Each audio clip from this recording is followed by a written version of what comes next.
Hello बच्चों, welcome to our channel. ठीक है, तो आज हम जो पढ़ रहे हैं 9 चैप्टर के बारे में पढ़ रहे हैं। 9 चैप्टर का लास्ट पोर्शन हम पढ़ने जा रहे हैं 13।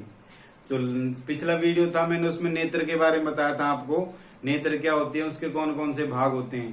ठीक है, आज जो हम पढ़ने जा रहे हैं नेत्र के अंदर कौन कौन से दृष्टि दोष होते हैं, उन सब के बारे में हम डिटेल से पढ़ेंगे थोड़ा सा, और उसके कारण क्या होता है और निवारण क्या होता है, उसका सॉल्यूशन क्या होता है, उसके बारे में पढ़ेंगे। ठीक है, तो उससे पहले एक दो डेफिनेशन है वो देख लेते हैं हम थोड़ी सी।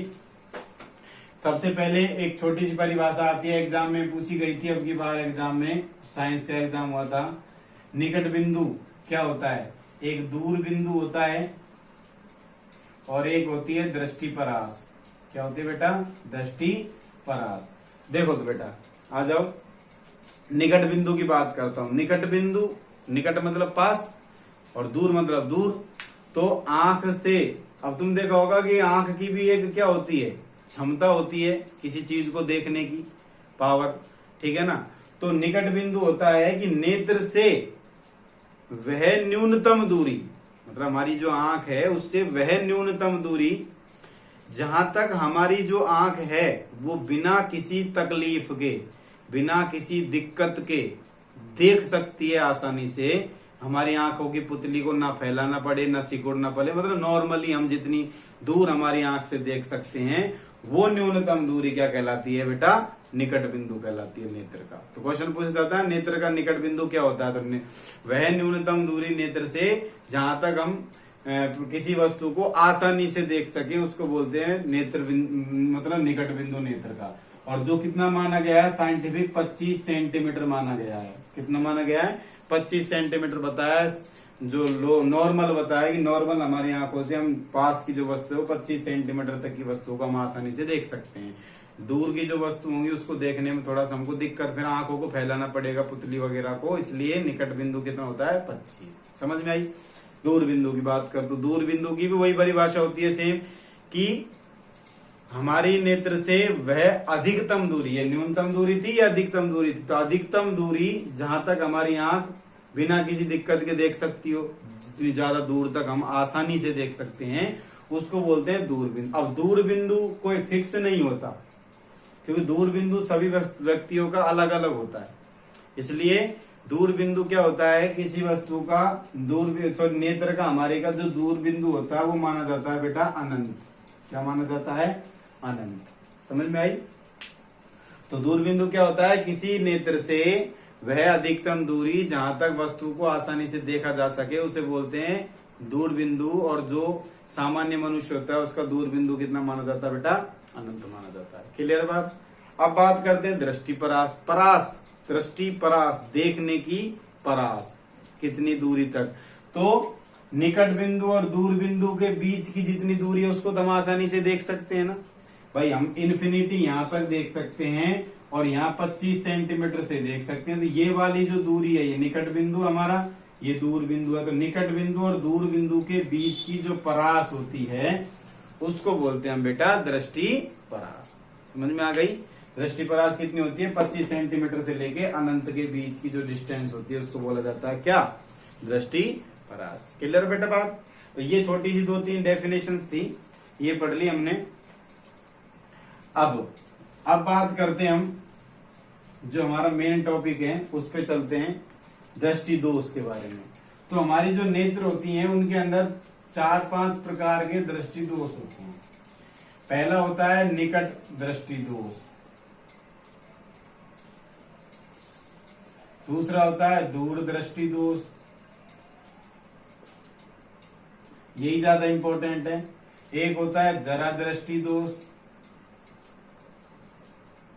एक होता है वैषम्य दृष्टि दोष, और एक होता है 5वां मोतियाबिंद।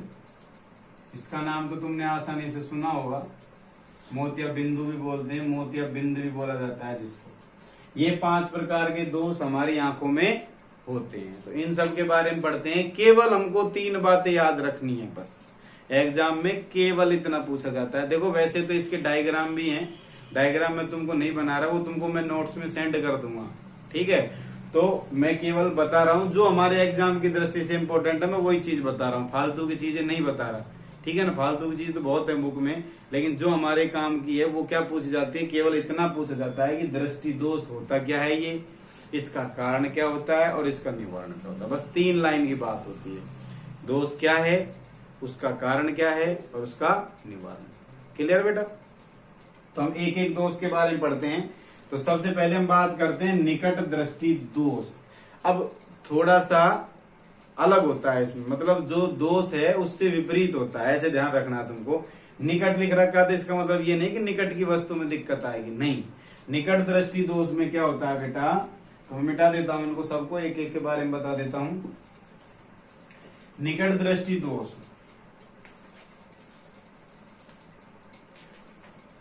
एक मिनट,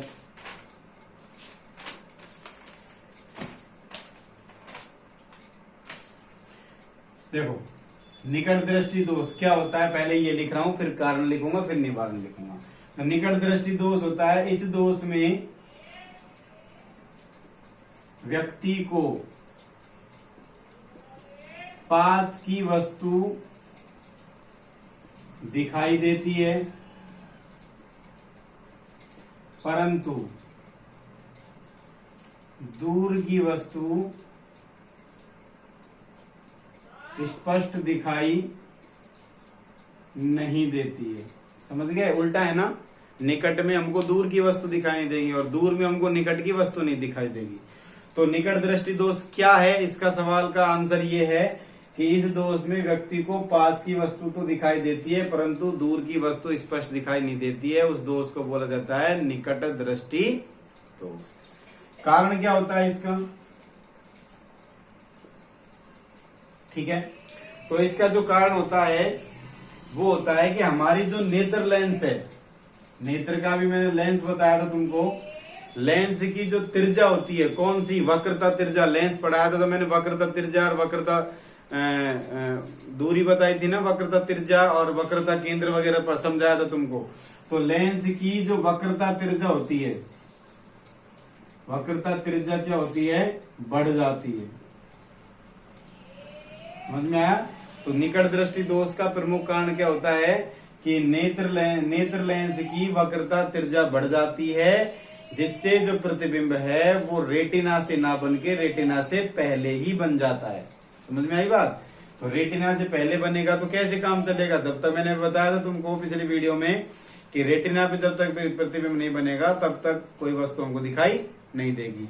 तो नेत्र लेंस की वक्रता त्रिज्या बढ़ जाने से जो रेटिना पर प्रतिबिंब नहीं बन पाता उससे पहले ही बन जाता है प्रतिबिंब, इसलिए जो वस्तु हमको पास से मतलब दूर की वस्तु जो होती है हमको स्पष्ट दिखाई नहीं देती है। उपाय क्या है इसका, निवारण क्या है, तो ये उपाय होता है इसका, हमारी आंखों के आगे अवतल लेंस लगाया जाता है। क्या लगाया जाता है बेटा, अवतल लेंस, मतलब माइनस का लेंस। माइनस जो होता है चश्मे का नंबर होता है ना, मतलब नेगेटिव चश्मा जिसने लगा रखा है माइनस में होता है, इसका -2 है, इसका -5 है, होता है ना। तो माइनस का चश्मा जिसने लगा रखा है इसका मतलब उसके पास अवतल लेंस है और उसके कौन सा दोष हो रहा है, निकट दृष्टि दोष हो रहा है, मतलब उसको दूर की वस्तु दिखाई नहीं दे रही है। तो कोई भी अब कोई भी तुम्हारा दोस्त वगैरह फ्रेंड वगैरह कोई कहे भाई तेरा चश्मा किस नंबर का है, वो बोले माइनस में है, तो तुम तुरंत पता लगा सकते हो कि इसको कौन सा दोष हो रहा है और कौन सा इसको नजर नहीं आ रहा है। समझ में आई? और कौन सा लेंस इसके लग रहा है, अवतल लग रहा है या उत्तर लग रहा है। ठीक है, और तुरंत कारण भी बता सकते हो भाई इसका कारण क्या है, तुम्हारी नेत्र लेंस की वक्रता त्रिज्या क्या होगी, बढ़ गई है भैया, इसलिए तुमको दिखाई नहीं दे रहा है। तो तुम डॉक्टर बन सकते हो उसके सामने। ठीक है, तो ये हो गया पहला दोष हमारा। अब मेरे जो चश्मा है वो है माइनस का, है ना, माइनस का, इसका मतलब मुझे भी दूर की वस्तु नजर नहीं आती, इसका मतलब कौन सा लेंस है, ये अवतल लेंस है। मेरी भी नेत्र लेंस की क्या है, वक्रता त्रिज्या बढ़ गई है। समझ में आई? अब बात करते हैं दूसरे दोष के बारे में। इतना याद रखना है बस तुमको एग्जाम की दृष्टि से, जो भी मैंने पढ़ा है इतना ही बस। दूसरा दोष होता है दूरदृष्टि दोष। ठीक है, दूरदृष्टि दोष में क्या होगा भाई, दूर की दिखाई देगी, दूर की स्पष्ट दिखाई देती है, परंतु पास की कैसी दिखाई देती है? धुंधली। कैसी? धुंधली दिखाई देगी। समझ में आई बेटा? तो दूरदृष्टि दोष की परिभाषा क्या होगी कि इस दोष में किस व्यक्ति को दूर की वस्तु तो स्पष्ट दिखाई देती है परंतु पास की वस्तु स्पष्ट दिखाई नहीं देती है, उस दोष को बोलते हैं दूरदृष्टि दोष। कारण की बात करूं तो कारण क्या होता है इसका? कारण होता है, अब मैंने तुमको बताया था अभी निकट बिंदु पढ़ाया था ना, निकट बिंदु में क्या बताया था मैंने कि 25 सेंटीमीटर की जो दूरी होती है वहां तक हमारी आंख स्पष्ट दिखाई देती है। मतलब आंख नहीं, प्रतिबिंब। मतलब कोई भी वस्तु 25 सेंटीमीटर की दूरी तक हमारी आसानी से देख सकता है। तो क्या होता है, निकट बिंदु कितनी दूरी पे है? 25 सेंटीमीटर पे। तो इस रोग में क्या होता है कि जो व्यक्ति जो होता है, व्यक्ति का निकट बिंदु दूर हो जाता है। समझ में आया? मतलब निकट बिंदु स्पष्ट 25 सेंटीमीटर से खिसक कर ज्यादा हो जाता है। समझ में आया? तो किसी व्यक्ति का निकट बिंदु क्या हो जाता है? दूर हो जाता है। उसके कारण उसको क्या रोग हो जाता है? दूरदृष्टि। 25 सेंटीमीटर तक ही तो आसानी से देखेगा, 25 से आगे यदि कोई वस्तु रख दी तो हमारी आंख को तकलीफ होने लग जाएगी, बताई थी मैंने। तो 25 सेंटीमीटर से आगे हो जाता है उसका, व्यक्ति का निकट बिंदु दूर हो जाता है, इसलिए व्यक्ति को नजर नहीं आता है स्पष्ट। उस दोष को बोलते हैं दूरदृष्टि दोष। अब उसको निकट बिंदु को भाई वापस से अपनी तरफ खींचने के लिए, पास लाने के लिए क्या करते हैं? इसका जो उपाय होता है वो उपाय क्या होता है? देखो, इसका उपाय होता है उत्तल लेंस का प्रयोग। क्या होता है? उत्तल लेंस मतलब पॉजिटिव फोकस दूरी। मतलब जिसके प्लस का चश्मा होता है उसको मतलब पास की वस्तु स्पष्ट नजर नहीं आती। जैसे बुक वगैरह पढ़ता है तो वो उसको दिखाई नहीं देती, इसलिए वो चश्मा का प्रयोग करता है। कौन सा? उत्तल लेंस। तो इसका कारण क्या होता है? व्यक्ति का दूर बिंदु, निकट बिंदु दूर हो जाता है और इसका निवारण क्या है? उत्तल लेंस का प्रयोग, पॉजिटिव फोकस दूरी का उपयोग। समझ में आई? तीसरा रोग की बात करते हैं। तो तीसरे रोग की तरफ रुख करते हुए हम बताते हैं, तीसरा रोग होता है बेटा जरा दृष्टि दोष। क्या होता है बेटा? जरा दृष्टि दोष। तो जरा दृष्टि दोष में क्या होता है? ये देखो, जरा दृष्टि दोष जो होता है हर किसी को नहीं होता है। जरा दृष्टि दोष जो होता है केवल जो ओवर एज लोग होते हैं, ओवर एज का मतलब जिनकी एज 50-60 से ऊपर होती है, जिनको हम दादाजी बोलते हैं, एक तरह होता है ना, जिनकी एज ज्यादा होती है, बूढ़े जो लोग होते हैं, तो उनकी आयु बढ़ने के साथ साथ तुमने देखा होगा मांसपेशियां जो होती हैं उनका लचीलापन भी कम हो जाता है। हमारी देखो ऐसे स्किन खींच के देखो, ऐसे नहीं रुकती ना। अब तुम्हारे जो दादाजी वगैरह होते हैं उनकी स्किन ऐसे करके थोड़ी देर ऐसे रखो तो वैसे की ऐसे रह जाती हो जाती है ना। इसका मतलब उनकी मांसपेशियों का जो लचीलापन होता है, फ्लेक्सिबिलिटी जो होती है वो क्या हो जाती है? कम हो जाती है। समझ में आए? अब वो कम होगी तो अब सभी शरीर की कम हो जाती है ना, शरीर जर्जर हो जाता है। तो नेत्र जो होता है, हमारी नेत्र में जो लेंस होते हैं, लेंस के चारों तरफ जो मांसपेशी होती है उनका जो लचीलापन होता है वो क्या हो जाता है? कम हो जाता है। ठीक है ना। तो इस दोष में क्या होता है? उससे उनकी जो दृष्टि जो होती है वो डिस्टर्ब हो जाती है। तो जरा दृष्टि दोष में क्या होता है कि आयु बढ़ने के साथ साथ, आयु बढ़ती है ना जो व्यक्ति की आयु बढ़ने के साथ साथ नेत्र लेंस की जो लचीलापन होता है वो क्या हो जाती है? कम हो जाती है, जिससे ना तो उनको दूर का स्पष्ट नजर आता है ना ही उनको पास का स्पष्ट नजर आता है। मतलब दूर दृष्टि रोग भी हो जाता है उनकी और निकट दृष्टि, मतलब दोनों चीजें उसको नजर में नहीं आती, ना तो पास की ढंग से दिखती है ना दूर की ढंग से दिखती है। तो उस दोष को बोलते हैं हम बेटा जरा दृष्टि दोष। समझ में आया? जरा दृष्टि दोष क्या होता है कि आयु बढ़ने के साथ साथ नेत्र लेंस के लचीलापन कम होने से जो प्रति समंजन क्षमता होती है नेत्र की वो कम हो जाती है, जिससे ना तो व्यक्ति को पास की वस्तु स्पष्ट दिखाई देती है ना उसको दूर की वस्तु स्पष्ट दिखाई देती है। उस रोग को बोला जाता है दृष्टि दोष। अब उस दोष के निवारण के लिए क्या करते हैं? उपाय क्या है इसका? उपाय होता है इसका द्विफोकसी लेंस का उपयोग। अब नाम तुमको थोड़ा सा अजीब लग रहा होगा, द्विफोकसी लेंस। अब तुमने सबने देख रखा है, गांधी जी का चश्मा देखा है इस तरह का, ये चश्मा और इस तरह का चश्मा जिसमें तुमने देखा होगा नीचे ऐसे लगा होता है, नीचे भी एक लेंस होता है और ऊपर भी एक लेंस होता है। आ गई समझ में? तो उसको बोलते हैं द्विफोकसी लेंस, जिसमें दोनों लगे हुए होते हैं। जिसमें नीचे वाला जो पोर्शन होता है वो तो होता है उत्तल, जो पास दिखाने का काम करता है, और जो ऊपर वाला पोर्शन होता है उसको बोलते हैं अवतल, जो दूर दिखाने का काम। अब देखा होगा तुमने, पास देखना होता है तो यहाँ नाक के साथ पास रख लेते हैं और ऐसे नीचे देखते हैं, ऐसे नीचे वाले पोर्शन में से देखते हैं इसमें से, और जैसे दूर करना होता है ऊपर सरका लेते हैं, ऐसे ऊपर झांक के देखते हैं, मतलब दूर का देखते हैं, तो उसको बोलते हैं द्विफॉक्सी लेंस। समझ में आई? चौथे दोष की तरफ चलते हैं।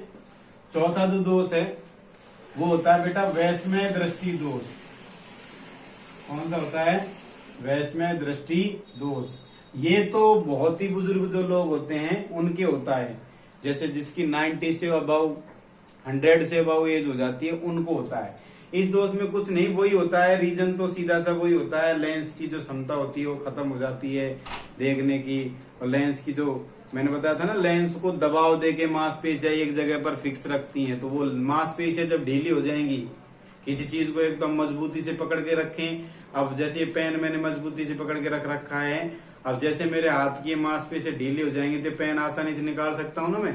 तो ऐसे ही जो लेंस होती है उसको एक जगह का दबाव देके हमारी जो मांसपेशियां रखती हैं तो मांसपेशियां ढीली पड़ जाती है, जिससे लेंस की जो स्थिति होती है वो डगमगाने लग जाती है, लेंस क्या होने लग जाता है, हिलने लग जाता है, जिससे व्यक्ति जो होते हैं उनको पास, मतलब एक जगह पर जो दूरी रखी, मतलब थोड़ी सी दूरी पर भी कोई वस्तु रखी है उसमें ये नहीं बता पाता कि ये वस्तु ऐसे रखी है या फिर ऐसे रखी है। टेढ़ी वस्तु सीधी दिखेगी, सीधी वस्तु टेढ़ी दिखने लग जाएगी। क्यों? क्योंकि लेंस डिस्टरबेंस होता है।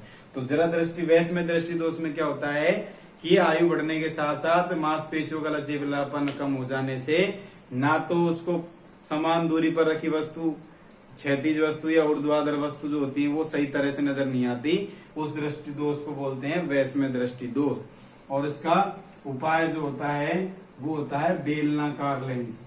क्या होता है? बेलनाकार लेंस।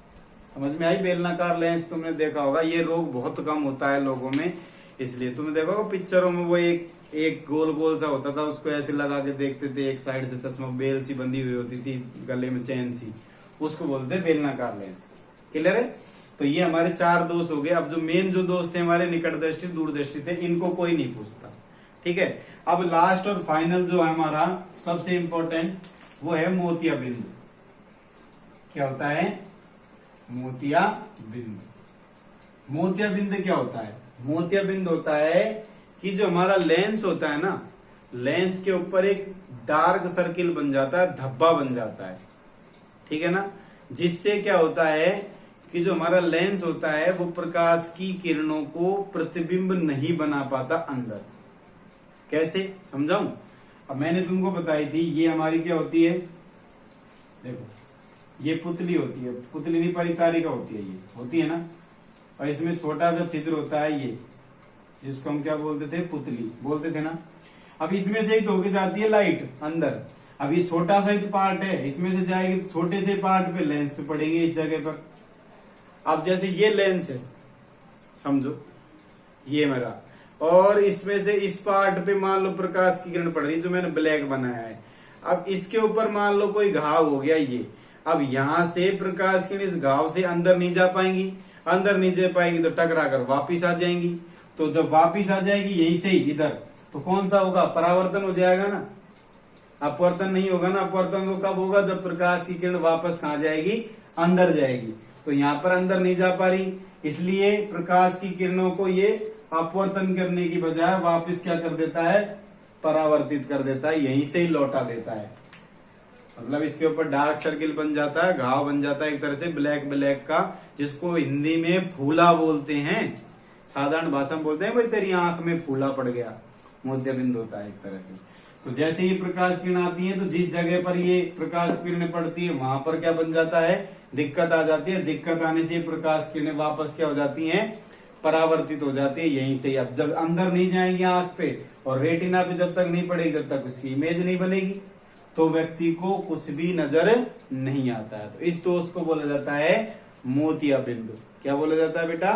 मोतिया बिंदु। व्यक्ति की आयु बढ़ने के साथ साथ लेंस की पारदर्शिता व लचीलापन कम हो जाता है, जिसके कारण प्रकाश जो लेंस होता है वो प्रकाश किरणों की परावर्तन अपवर्तन करने की बजाय क्या करने लग जाता है, परावर्तन करने लग जाता है, वापस भेजने लग जाता है। ये भी कब होता है, जब एज बढ़ती है तब।